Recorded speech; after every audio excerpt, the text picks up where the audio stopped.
Alésia, c'est quand même le siège. Le visiteur vient pour avoir des informations très précises sur ce qui s'est passé, sur la relation César Vercingétorix, sur la durée de ce siège, sur les forces qui étaient en présence, etc. Et il ne trouve pas ces éléments-là. Donc l'idée et l'intention était de faire en sorte que le visiteur qui vient à Alésia, et il y a énormément de monde, puisque aujourd'hui il y a encore environ 30 000 visiteurs qui viennent chaque année dans l'espace où nous sommes. L'objectif est de faire en sorte que l'on puisse accueillir 150 000 visiteurs en leur apportant le maximum d'informations sur ce qui s'est passé au moment de la guerre des Gaules et sur la confrontation entre Vercingétorix et César, et dans un deuxième temps montrer comment ce site a évolué après le siège d'Alésia jusqu'à nos jours.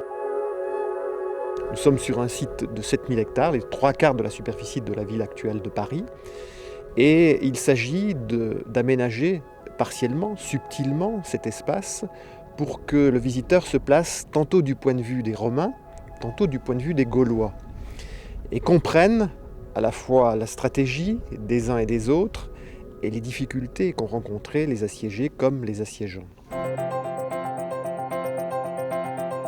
L'intention est de placer dans la partie basse du site, c'est-à-dire à l'endroit où se trouvaient les positions romaines, puisque les Romains occupaient la partie basse autour de l'oppidum et également les lignes de crête qui entouraient l'oppidum. Donc de montrer tous ces éléments-là par un centre d'interprétation qui permettra, avec l'aide de moyens virtuels, d'interactivité, de montrer ce qui s'est passé réellement et de pouvoir se mettre dans la peau de l'un ou de l'autre. Le centre d'interprétation sera construit dans la plaine des Laumes, là où l'essentiel des combats s'est déroulé.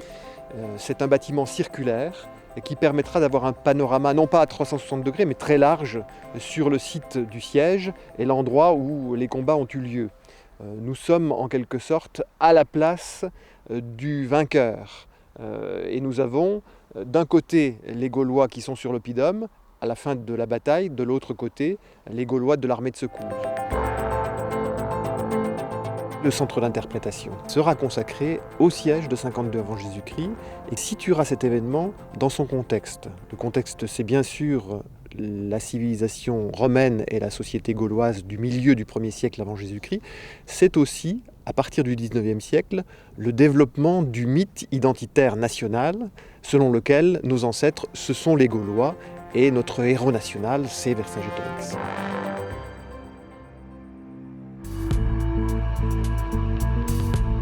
Le deuxième élément fort, c'est le nouveau musée qui va être implanté sur la partie haute, donc à proximité de l'oppidum et à l'arrière du village d'Alis-Sainte-Reine. Ce musée aura surtout pour objectif de montrer comment le site a évolué après le siège d'Alésia. Nous sommes ici à l'intérieur du futur musée. Il sera encastré dans le rocher.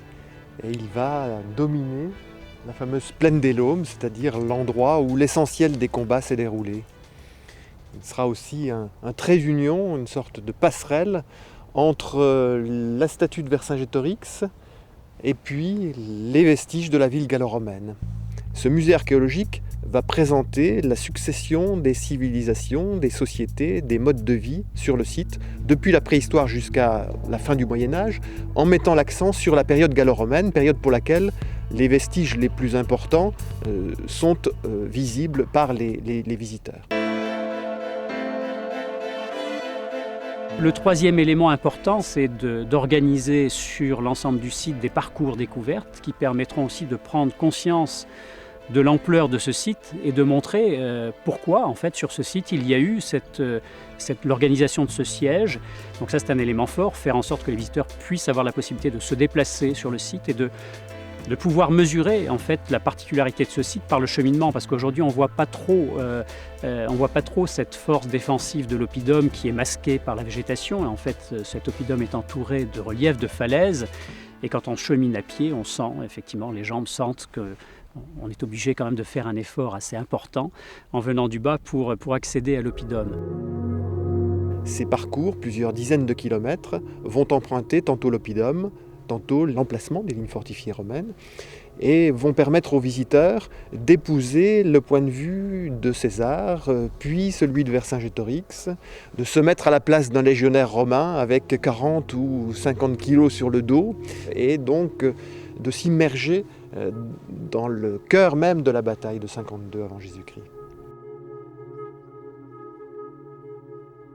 Ces parcours seront ponctués d'un certain nombre d'indications, notamment des tables d'orientation, à partir de points de vue privilégiés qui permettront donc d'établir la relation entre l'oppidum et la vue que pouvait avoir César sur l'oppidum.